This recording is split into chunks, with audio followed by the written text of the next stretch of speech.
Olá pessoal, tudo bem? Eu sou o Dr. Ricardo. Olá, meu nome é Bruno, sou pneumologista.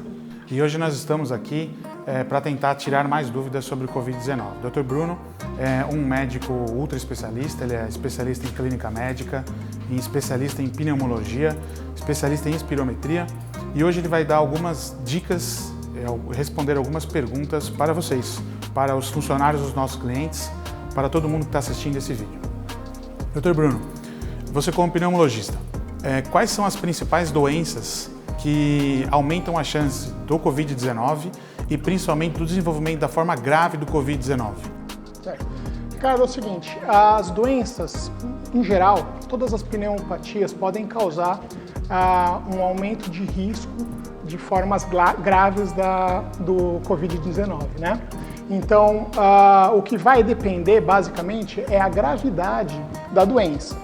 Então, as formas leves, por exemplo, de asma, de DPOC, se compensadas clinicamente, ou seja, se o paciente ele não está tendo sintomas naquele momento, em geral essas doenças elas não causam um aumento de risco de complicações.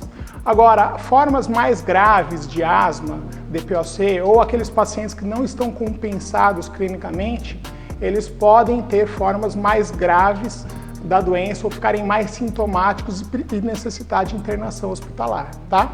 Outras doenças que a gente chama de doenças estruturais pulmonares, aquela doença que causa uma deformidade do pulmão, essas doenças também aumentam o risco. Então, fibrose pulmonar, sequela de tuberculose no pulmão também pode causar um aumento de risco de formas graves da doença, tá?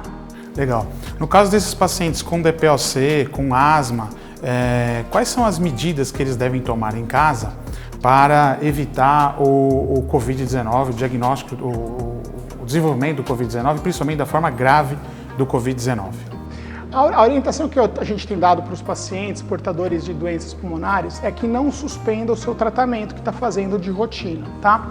Então, se você já faz uso de uma medicação inalatória, já faz uso de um remédio, continua usando normalmente essa medicação, tá bom? Os corticoides inalatórios, as bombinhas que geralmente o paciente asmático usa ou o paciente com DPOC usa, é para continuar usando regularmente. Se algum desses pacientes tem algum sintoma respiratório, independente de ter febre ou sintomas relacionados com a infecção pelo Covid, a sugestão é tentar entrar em contato com o seu pneumologista e ver se precisa fazer algum ajuste de tratamento nessa fase.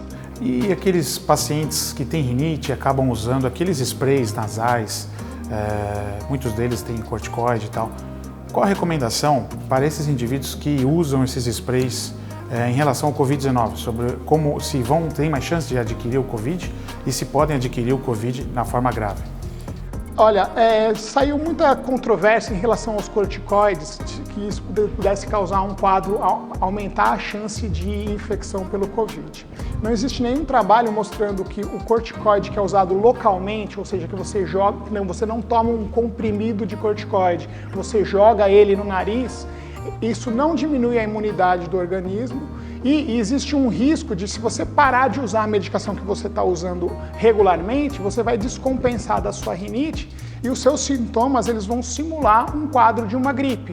Então, de repente, você para de usar o seu corticoide nasal, o sprayzinho no nariz. Você começa a ter nariz escorrendo, isso pode evoluir com uma complicação bacteriana com sinusite, você pode começar a ter dor de cabeça, febre, e aí você vai acabar procurando atendimento médico e no contexto que a gente está tendo agora, isso pode ser interpretado como uma infecção viral, às vezes você acaba ficando internado sem motivo. Então a recomendação é todo o tratamento que você está fazendo de rotina, não suspender, continuar usando continuamente.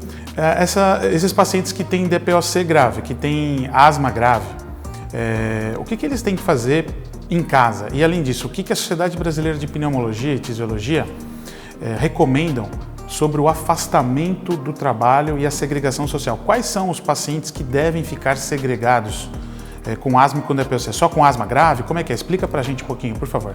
Bom, os pacientes que são portadores de formas leves da doença, como asma e DPOC, asma leve, DPOC leve, são aqueles pacientes que estão sem sintomas, eles não têm falta de ar, não têm aperto no peito, não têm chiado no peito.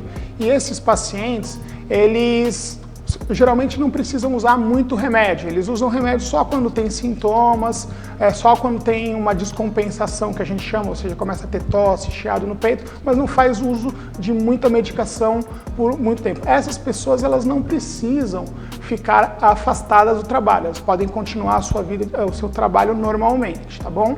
A não ser que ela tenha algum sintoma respiratório. Então, se o paciente está tossindo, mesmo tendo asma leve, ele está tossindo, ou está com febre, ou está com o nariz escorrendo, dor no corpo, ele precisa ficar afastado porque ele pode ter um quadro infeccioso em atividade, que pode ser infecção pelo Covid, e isso pode disseminar. Então, se ele estiver assintomático e for um portador de formas leves, ele não precisa ficar afastado. A recomendação para afastamento é dos pacientes que possuem formas graves da doença. São aqueles pacientes que já ficaram internados por asma grave ou por DPOC grave, ou os pacientes que fazem uso de remédio diariamente, continuamente, e persistem tendo sintomas, cansaço, falta de ar, aperto no peito. Então, esses pacientes, eles precisam ficar isolados, porque eles têm um risco maior de desenvolver formas graves pela infecção pelo Covid, tá bom?